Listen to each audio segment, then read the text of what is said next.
नमस्कार, वेलकम आप सभी का अपने चैनल पर। Deendayal publication test series number 6 हम देखेंगे, जिसमें दो टॉपिक आज देखेंगे, राजस्थान की वन संपदा एवं पर्यावरण, और सेकंड टॉपिक अपना होगा जैव विविधता वन्य जीव अभ्यारण्य। इनसे जुड़े बहुत अच्छे से सवाल है, वो भी व्याख्या सहित एक्सप्लेन के साथ। चलिए देखते हैं। पहला सवाल राजस्थान की वन संपदा और पर्यावरण से जुड़ा हुआ है। ये सारे सवाल एग्जाम में छप सकते हैं, बहुत ही अच्छे से सवाल है, पूछे गए विगत परीक्षाओं में उनसे जुड़े हुए, इसके एक्सप्लेन में सब कुछ शामिल है। आप जरूर इनको देखिएगा, आपके टॉपिक कवर हो जाएंगे। इनके अलावा आपको देखने की कोई जरूरत नहीं पड़ेगी। राजस्थान की सभी प्रतियोगी परीक्षाओं के लिए ये इंपॉर्टेंट है टेस्ट सीरीज भैया। दीनदयाल पब्लिकेशन की टेस्ट सीरीज है, जिसमें आज हम टेस्ट सीरीज नंबर है वो 6 देख रहे हैं। चलिए पहला सवाल, शुष्क वन अनुसंधान संस्थान की स्थापना कब हुई? शुष्क वन अनुसंधान संस्थान आफरी, जिसकी स्थापना 1987 को भारतीय वानिकी अनुसंधान और शिक्षा परिषद द्वारा 30 जून 1987 को जोधपुर में की गई थी। 1988 में इसका नाम आफरी रखा गया। नाम इसका आफरी 1988 में रखा गया। स्थापना 30 जून 1987 किसके द्वारा? भारतीय वानिकी अनुसंधान और शिक्षा परिषद द्वारा। इसका मुख्य कार्य राजस्थान, गुजरात, दादर नगर हवेली और दमन दीव केंद्र शासित प्रदेश में शुष्क व अर्धशुष्क क्षेत्रों में वानिकी संबंधी अनुसंधान करना है। देखिए मित्रों, यही कई बार सवाल आया है, शुष्क वन अनुसंधान संस्थान के कार्य क्षेत्र कहाँ कहाँ है, यह सवाल आया है, आपको ध्यान रखना है। राजस्थान है, इसके अलावा गुजरात है, दादर नगर हवेली है और दमन दीव ये केंद्र शासित प्रदेश। यहाँ शुष्क व अर्धशुष्क क्षेत्र है, वहाँ वानिकी संबंधी अनुसंधान करना है। स्टार लगाने योग्य सवाल है, कई बार एग्जाम में इसका मुख्यालय पूछा है, इसके कार्य क्षेत्र पूछे हैं, ध्यान रखना भाई। सेकंड क्वेश्चन, ISFR रिपोर्ट 2021 के अनुसार राजस्थान के किन जिलों में न्यूनतम वन आवरण क्षेत्र है? न्यूनतम वन आवरण क्षेत्र चुरू, हनुमानगढ़, जोधपुर में है। इस रिपोर्ट के अनुसार चुरू में 77.69 वर्ग किलोमीटर, हनुमानगढ़ में 92.97 वर्ग किलोमीटर और जोधपुर में 109.25 वर्ग किलोमीटर, गंगानगर में 115.09 वर्ग किलोमीटर जिले राजस्थान में न्यूनतम वनावरण वाले जिले हैं। ध्यान रखना, सबसे कम है चुरू 77.69 वर्ग किलोमीटर। दूसरा स्थान भी कई बार पूछा जा सकता है, तो दूसरा स्थान हनुमानगढ़ का है 92.97 वर्ग किलोमीटर में न्यूनतम वनावरण क्षेत्र के हिसाब से। तीसरा जोधपुर का स्थान लगता है, चौथा गंगानगर का।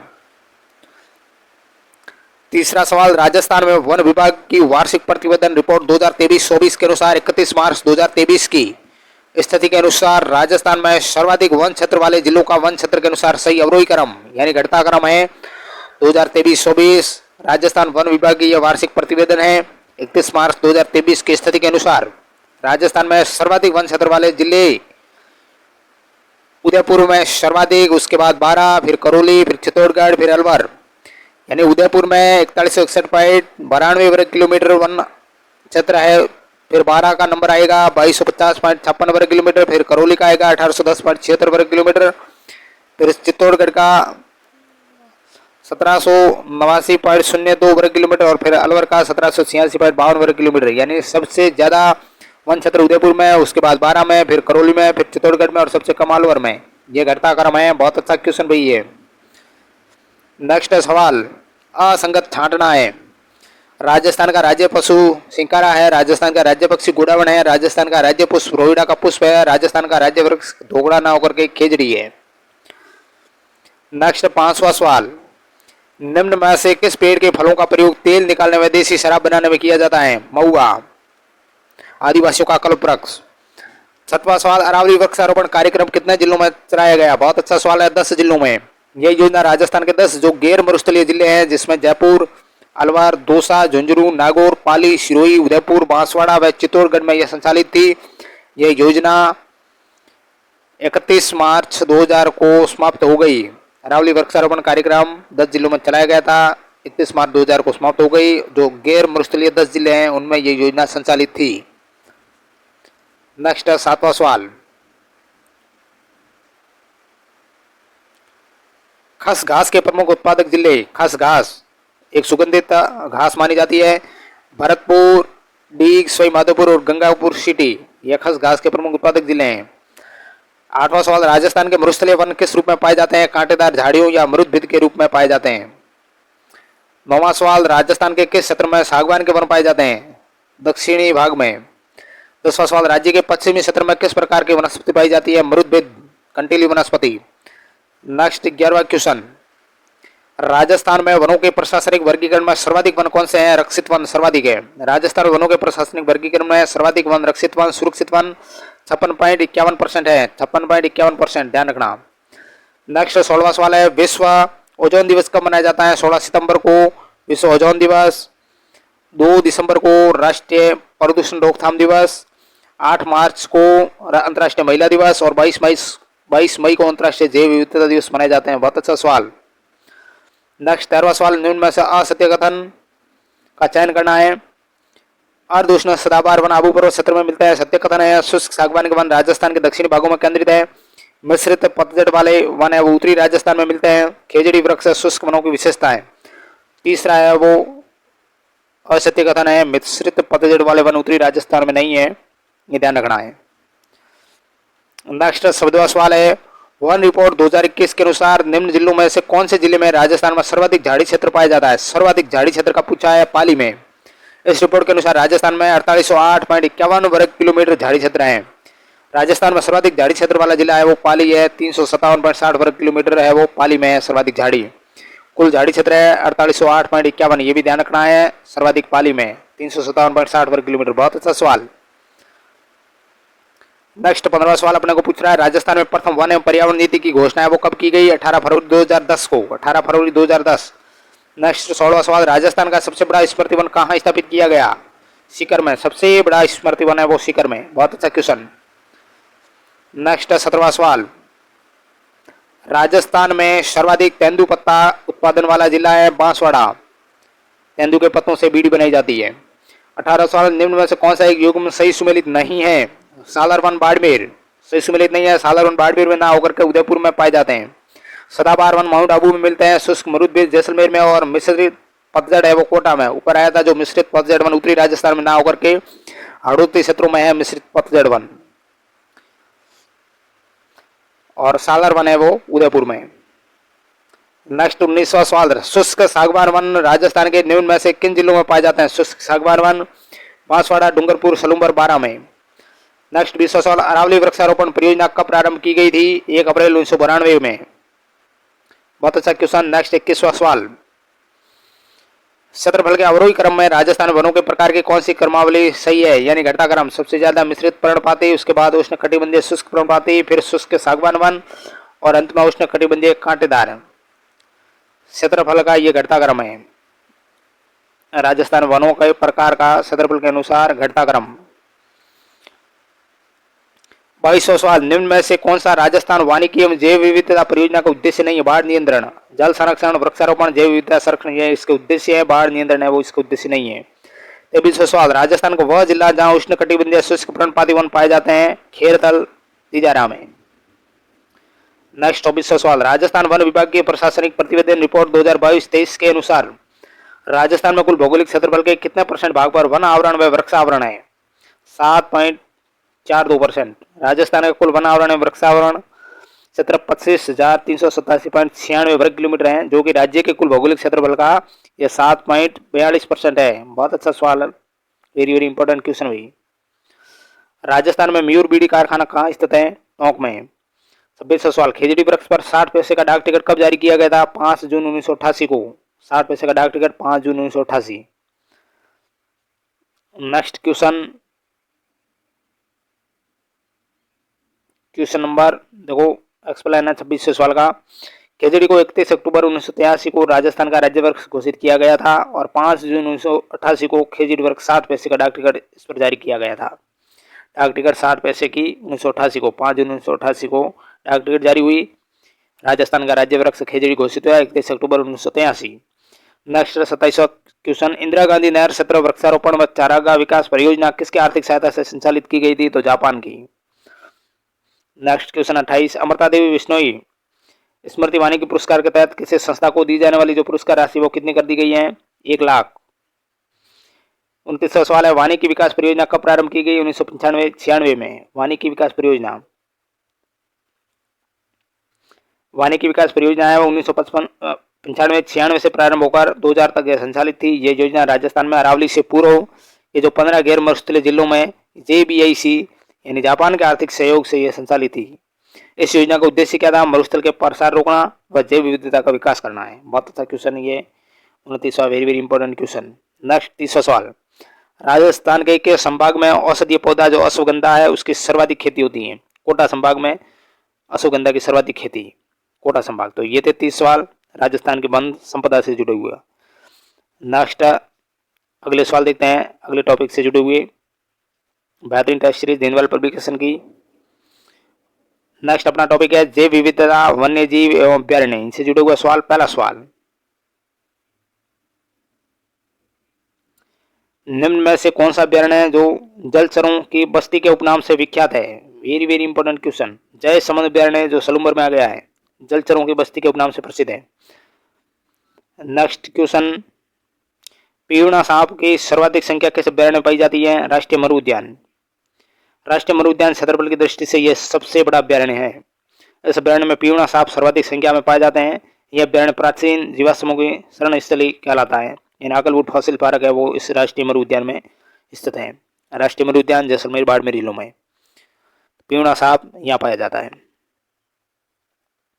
बहुत अच्छा सवाल। नेक्स्ट तीसरा सवाल, राजस्थान के टाइगर प्रोजेक्ट रणथंभौर, सरिस्का, मुकुंदरा, रामगढ़ विस्तारी। रामगढ़ विस्तारी अभ्यारण्य बूंदी को राजस्थान का चौथा टाइगर प्रोजेक्ट बनाया गया है। तो ये 4 टाइगर प्रोजेक्ट है राजस्थान के। चौथा क्वेश्चन है, पक्षियों का स्वर्ग कहलाता है केवलादेव भरतपुर। 500 सवाल, घोड़ावण की शरण स्थल किस अभ्यारण्य को कहा जाता है? राष्ट्रीय मरु उद्यान। राष्ट्रीय मरु उद्यान क्षेत्रफल की दृष्टि से राजस्थान का सबसे बड़ा अभ्यारण्य है। इस अभ्यारण्य की स्थापना 4 अगस्त 1980 को की गई। बहुत अच्छा सवाल, ये सवाल बन सकता है। राष्ट्रीय मरु उद्यान की स्थापना 4 अगस्त 1980 को। यह अभ्यारण्य घोड़ावण की शरण स्थली कहलाता है। इसी अभ्यारण्य में प्रोजेक्ट जो ग्रेट इंडियन बस्टर्ड है 5 जून 2013 को लॉन्च किया गया। Very very important. Great Indian bustard project राष्ट्रीय मरु उद्यान में 5 जून 2013 को लॉन्च हुआ।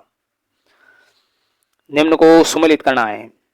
एक तरफ अभ्यारण्य जिले हैं वो कहाँ स्थित है? रणथंभौर सवाईमाधोपुर में है, सरिस्का अलवर में है, केवलादेव भरतपुर में है और शेरगढ़ वो 12 में है। ऑप्शन 4 है वो करेक्ट है। बहुत अच्छा क्वेश्चन। नेक्स्ट 7वां सवाल,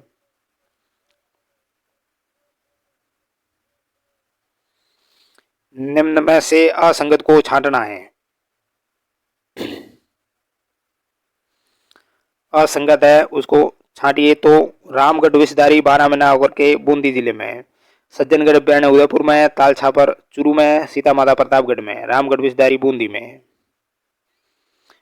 नेक्स्ट सवाल, पाइथन पॉइंट। बहुत अच्छा क्वेश्चन आ रहा। पाइथन पॉइंट पर अजगर किस अभ्यारण्य की विशेषता है?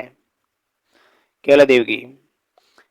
गमधर जैव विविधता पार्क के जिले में स्थित है उदयपुर में। गमधर जैव विविधता park very very important question है। काले हिरणों की शरण स्थली के नाम से प्रसिद्ध अभ्यारण्य है ताल छापर। राजस्थान के किस अभ्यारण्य को 2009 में इको सेंसिटिव जोन घोषित किया गया? Very very important question. Eco sensitive zone 2009 में घोषित हुआ माउंट आबू। माउंट आबू अभ्यारण्य वर्तमान में आबू पर्वत क्षेत्र तक ही सीमित रह गया है। राज्य सरकार ने 25 जून 2009 को माउंट आबू को इको सेंसिटिव जोन यानी पर्यावरण संवेदनशील क्षेत्र घोषित किया गया था, लेकिन इस अभ्यारण्य को इको सेंसिटिव जोन घोषित करने का फाइनल नोटिफिकेशन 11 नवंबर 2020 को जारी हुआ। नेक्स्ट 12वां क्वेश्चन, निम्न में से असंगत है इनमें से? राष्ट्रीय मरु उद्यान जोधपुर में होकर के विस्तार जैसलमेर व बाड़मेर जिले में राष्ट्रीय मरु उद्यान का। सवाई मानसिंह अभ्यारण्य वो सवाईमाधोपुर में, रावली टोटगढ़ ब्यावर में और केलादेव अभ्यारण्य वो करौली में। सवाई मानसिंह नाम भले ही जयपुर का शासक का हो लेकिन यह सवाईमाधोपुर में है। 13वां क्वेश्चन, राजस्थान के राज्य पक्षी घोड़ावण को सामान्य भाषा में माल मोरडी किस जिले में कहा जाता है? अजमेर में घोड़ावण को माल मोरडी कहा जाता है। 14वां सवाल, टोटगढ़ रावली अभ्यारण्य किस जिले में स्थित है? ब्यावर, राजसमंद, पाली में। 3 जिलों में टोटगढ़ रावली अभ्यारण्य है। नेक्स्ट क्वेश्चन है 15वां, आरटीडीसी का होटल झूमर बावड़ी किस अभ्यारण्य में स्थित है? बहुत अच्छा सवाल है। रणथंभौर अभ्यारण्य में झूमर बावड़ी। 16वां क्वेश्चन, निम्न को सम्मिलित करना। आखेट निश्चित क्षेत्र और क्षेत्र जिला है। धोरीमन्ना बाड़मेर में, देशनोक बीकानेर में, फिटकासनी, बहुत अच्छा सवाल, फिटकासनी जोधपुर ग्रामीण में पूछा जा सकता है। फिटकासनी आखेट निश्चित क्षेत्र कहाँ है? जोधपुर ग्रामीण जिले में। तिलोरा कहाँ है? तिलोरा अजमेर में है। बहुत अच्छा क्वेश्चन ये 16वां। 17वां सवाल, प्रोजेक्ट ग्रेट इंडियन बस्टर्ड कौन से अभ्यारण्य में प्रारंभ किया गया? राष्ट्रीय मरु उद्यान में। भारत सरकार ने वन्य जीवों के संरक्षण हेतु कानून वन्य जीव संरक्षण अधिनियम को कब से लागू किया गया? वन्य जीवों के संरक्षण हेतु ये कानून था वन्य जीव संरक्षण अधिनियम। लागू कब हुआ? 9 सितंबर 1972 को। बहुत अच्छा क्वेश्चन। नेक्स्ट क्वेश्चन 19, रणथंभौर अभ्यारण्य में 1996-97 में इंडिया इको डेवलपमेंट प्रोजेक्ट किसकी सहायता से प्रारंभ किया गया? विश्व बैंक की सहायता से। बहुत अच्छा क्वेश्चन। 20वां सवाल, किस अभ्यारण्य से बामनी व औराई नदियां प्रवाहित होती है? बामनी व औराई नदियां बच्ची अभ्यारण्य, ये चित्तौड़गढ़ जिले में स्थित है। यह अभ्यारण्य चीतलों की चहल पहल के उपनाम से यह प्रसिद्ध है। इसमें से बामनी में औराई नदियां गुजरती है और जालेश्वर महादेव का पौराणिक आस्था केंद्र में मौजूद है बच्ची अभ्यारण्य चित्तौड़गढ़ में। बामनी औराई नदियां भी गुजरती है और जालेश्वर महादेव का मंदिर भी है। 21वां क्वेश्चन, राजस्थान के जिलों के शुभंकर वन्यजीव का निम्न में से असुमेलित युग्म। टोंक, टोंक का राजहंस ना होकर के टोंक का शुभंकर केवल हंस है। जोधपुर का कुरजा है, बाड़मेर का मरू लोमड़ी है और डूंगरपुर का जंगली धौंक है। बहुत अच्छा सवाल है। नेक्स्ट 22वां क्वेश्चन, दर्रा वन्यजीव अभ्यारण्य वो किस जिले में स्थित है? कोटा में। इस अभ्यारण्य की स्थापना राज्य सरकार द्वारा 1 नवंबर 1955 को की गई थी। दर्रा वन्यजीव अभ्यारण्य की यह अभ्यारण्य राष्ट्रीय उद्यान व टाइगर प्रोजेक्ट दोनों का हिस्सा है।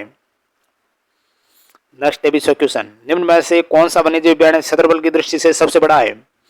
केला देवी अभ्यारण्य। इनमें से केला देवी अभ्यारण्य 76.82 वर्ग किलोमीटर है। फिर कुंभलगढ़ अभ्यारण्य वो 610.53 वर्ग किलोमीटर है। सरिस का अभ्यारण्य 544.22 वर्ग किलोमीटर और फुलवारी की नाल अभ्यारण्य 511.41 वर्ग किलोमीटर। इनमें से सबसे बड़ा वो केला देवी अभ्यारण्य 676.82 वर्ग किलोमीटर। वैसे है वो राष्ट्रीय मरु उद्यान जैसलमेर बाड़मेर वाला। 24वां क्वेश्चन,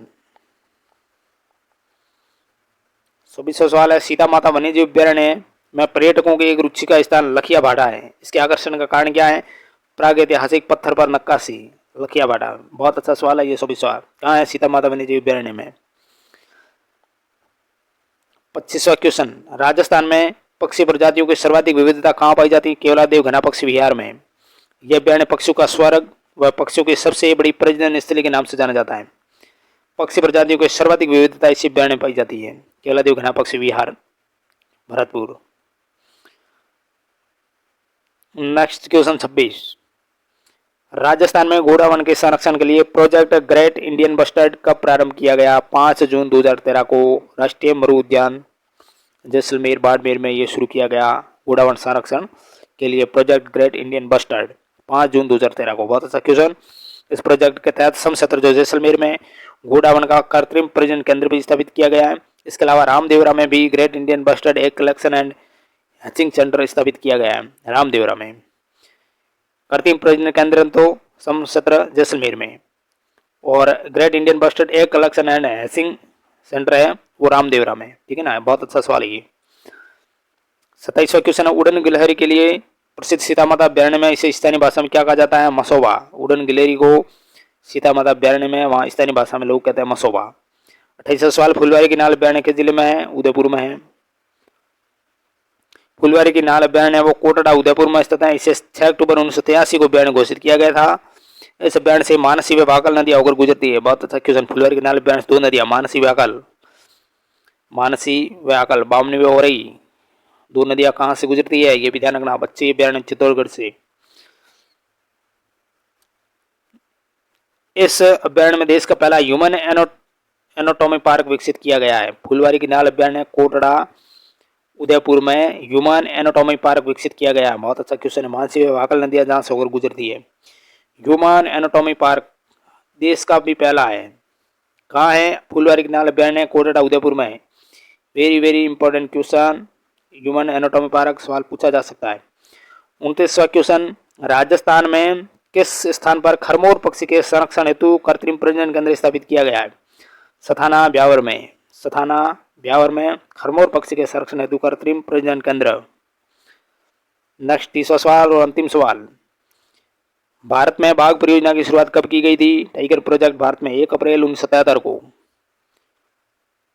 तो ये थे 30 सवाल राजस्थान में वन्यजीव अभ्यारण्य और जैव संपदा से जुड़े हुए। आज हमने 30-60 सवाल एक्सप्लेन के साथ डिस्कस किए। ये सवाल क्लास आपको कैसे लगी जरूर लाइक करें, चैनल पर नए तो सब्सक्राइब करें और पीडीएफ प्राप्त करने के लिए टेलीग्राम जरूर ज्वाइन करें। मैं डिस्क्रिप्शन में टेलीग्राम का लिंक दे दूंगा।